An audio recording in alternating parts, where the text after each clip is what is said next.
Across the world, millions of people dream about climbing Mount Everest. The thought of being at the peak of the world, higher than any other person, is very intriguing, and hundreds of foreign tourists arrive every spring at the base of the mountain to attempt to make their dreams become a reality. However, climbing Mount Everest is an extremely expensive endeavor. Westerners pay anywhere between $30,000 and $100,000 for the privilege to climb. Due to this steep price tag, the typical clientele on Everest are older, wealthy people that are not experienced climbers and not in shape to summit the tallest mountain on Earth alone.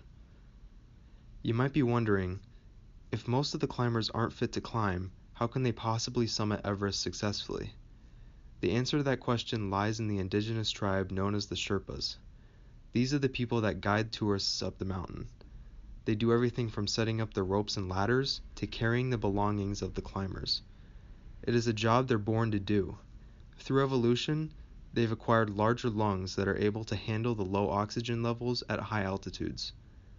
Although these men are experts, their job is still extremely dangerous.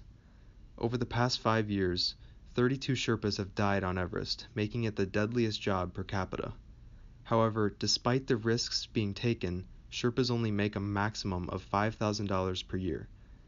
Given this information, it is my opinion that it's immoral for affluent foreigners to hire Sherpas to hold their hand up the mountain, risking their lives in the name of fulfilling their client's dream. The first reason the use of Sherpas is immoral is due to the unavoidable risk they're forced to take. In 2014, a couple dozen Sherpas were carrying luggage up the mountain to prepare for that morning's ascent while the Westerners rested at base camp. Suddenly, an avalanche hit and dropped millions of pounds of ice directly on the Sherpas, killing them instantly. After the snow settled, the surviving Sherpas were forced to hike up the mountain to the disaster site and dig up their friends who had been crushed to death by the fallen ice. Some of the men were literally stacked on top of one another. This horrible disaster was the result of a lack of consideration for the safety of the Sherpas. If they had not been commissioned to guide those clients up Everest, they would have never been on the mountain in the first place. Knowing that tragedies like this happened and will continue to happen to Sherpas should be reason enough for foreigners to stop hiring them, but unfortunately, business on Everest has not slowed. In a case study done by Sam Young, he noted that despite a group having 6 weeks of preparation and altitude acclimation, the team still ran into problems on the climb that they couldn't solve and became stranded on the mountain. A team of Sherpa rescue climbers were sent out risking their own lives to hike up the mountain in hopes of saving the lives of the group members. And despite their efforts, 3 team leaders, 1 assistant guide, and 4 climbers ended up dying on the mountain. Although no Sherpas were harmed in this rescue mission, there have still been numerous cases of Sherpas being seriously injured while trying to save inexperienced climbers. In 2017, a young Sherpa named Songay was ordered to guide a 60-year-old man up the mountain. Towards the end of the climb, Songay told the man that they needed to abandon the climb or else they were both going to die. The man responded by saying, "I have to go to the summit because I paid a lot of money to the Nepal government and your company." Luckily, after they both collapsed near the summit, an unlikely rescue mission successfully saved both of their lives, but not without any consequences. Songay lost both of his fingers due to frostbite. This story is a perfect example of how the lack of experience of clients can cause significant harm to Sherpas. One opposing point of view states that Sherpas are working under a free market system and can quit their job at any time.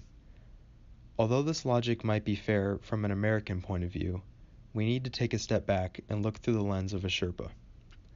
In America, there are many dangerous jobs that pay more due to the assumed risk, for example, underwater welding. Nobody in America feels as though these people are taken advantage of because they can easily find a less dangerous job that subsequently pays less. This logic, however, cannot be applied in Nepal, where the average salary is only $700 and work is hard to come by. In the remote Himalayan mountains, one of the only jobs a Sherpa can get is as a Mount Everest guide. One Sherpa was quoted saying, "9 out of 10 Sherpas don't want to work on Everest, but the alternatives do not always pay enough money to support a family." In conclusion, I believe that there is an inherent moral problem with hiring someone to risk their lives for you in order to live out your dreams. After a climber was saved by a Sherpa rescue team after he had collapsed near the peak of the mountain, he admitted, "It is not us who climb Everest, it is the Sherpas." This shows that most of the people who summit Everest today are just riding on the coattails of the skilled Sherpas. Summiting Everest is not nearly the accomplishment it once was. Additionally, the Sherpas are assuming all of the risk by setting up the ropes and ladders and acting somewhat as slaves to the wealthy climbers by carrying all of their belongings up the mountain. I think we can all agree that any form of slavery is immoral. I believe it is clear that this is a case of first world citizens taking advantage of poor citizens of a developing country, and because there are currently no legal rules being broken, it is entirely up to us and our collective conscience to stop the exploitation of Sherpas.